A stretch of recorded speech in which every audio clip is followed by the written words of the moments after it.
Hello बच्चों, let's read the following question.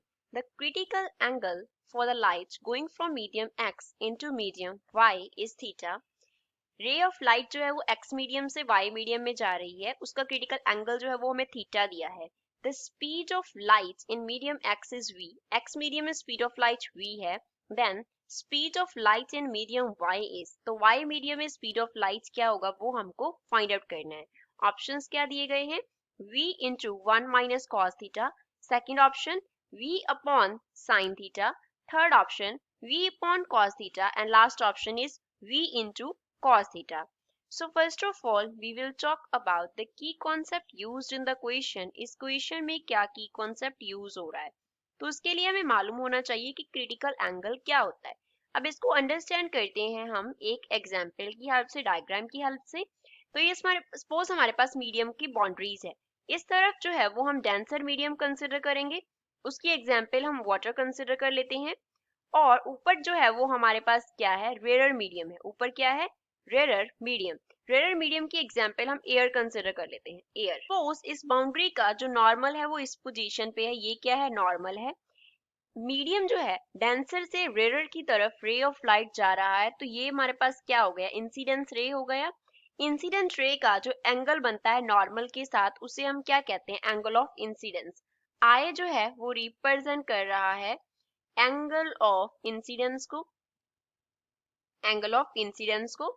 And अगर angle of incidence आई जो है वो सी के इक्वल हो जाए, सी जो है वो रिप्रेजेंट करता है क्रिटिकल एंगल को, क्रिटिकल एंगल, तो उस केस में जो आर होता है that is angle of refraction.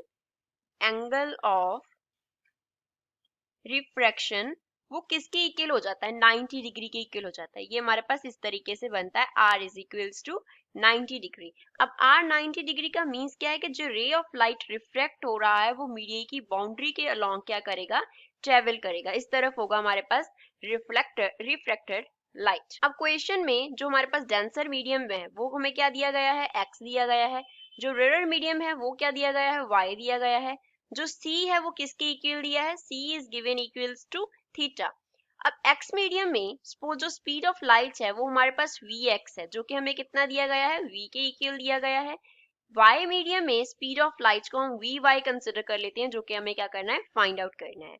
अब पहले तो क्रिटिकल एंगल के लिए रिलेशन क्या हम अप्लाई करेंगे? We will use Snell's law to solve this. Snell's law. According to Snell's law जो रिफ्रैक्टिव इंडेक्स होगा x मीडिया का, उसको हम क्या लिखेंगे? म्यू एक्स, और ऊपर वाले को हम म्यू वाई लिख लेते हैं. तो स्नेल्स लॉ के अकॉर्डिंग म्यू एक्स इंटू हमारे पास sine of angle of incidence किसके इक्वल होगा? सेकेंड मीडियम का जो रिफ्रैक्टिव इंडेक्स है into sine of angle of refraction that is sine r. तो ये रिलेशन बन गया हमारे पास. अब जो x यहाँ पे म्यू वाई था, अब जो इंसिडेंस रे है वो कहाँ पे आ रही है? क्रिटिकल एंगल पे फॉल हो रही है. तो उस केस में जब आई जो है वो थीटा के इक्वल होगा, मींस क्रिटिकल एंगल बन रहा होगा, तो r जो है वो कितना हो जाएगा? 90 डिग्री हो जाएगा. तो जो रिलेशन है वो क्या बन गया? Mu x into sine theta is equals to mu y into sine of 90 degree. Now we know that sine 90 degree क्या होता है? 1 के इक्वल होता है, तो यहाँ पे 1 आ जाएगा. So we can write mu x into sine theta is equals to mu y. तो यहाँ से साइन थीटा का वैल्यू निकालेंगे तो वो क्या आ गया? Mu y upon mu x की इक्वल आ गया. फर्दर अगर हम रिफ्रैक्टिव इंडेक्स म्यू के डेफिनेशन की बात करें तो वो हमारे पास क्या होता है? रेशो होता है speed of light in vacuum, speed of light in vacuum to किसके साथ रेशो होता है? Speed of light in medium के साथ. Speed of light in medium के साथ रेशो होता है, that is equals to c upon v we can write. तो इस इक्वेशन से हम साइन थीटा को कैसे लिख सकते हैं? Sine theta can be written equals to mu y जो है उसको हम लिख लेंगे c upon v y. Mu x जो है म्यू x उसको हम लिख लेंगे c अपॉन वी एक्स. तो इसमें फिल कर दो. म्यू y की जगह पे c अपॉन वी वाई आ गया, म्यू एक्स की जगह पे क्या आ गया, सी अपॉन वी एक्स आ गया।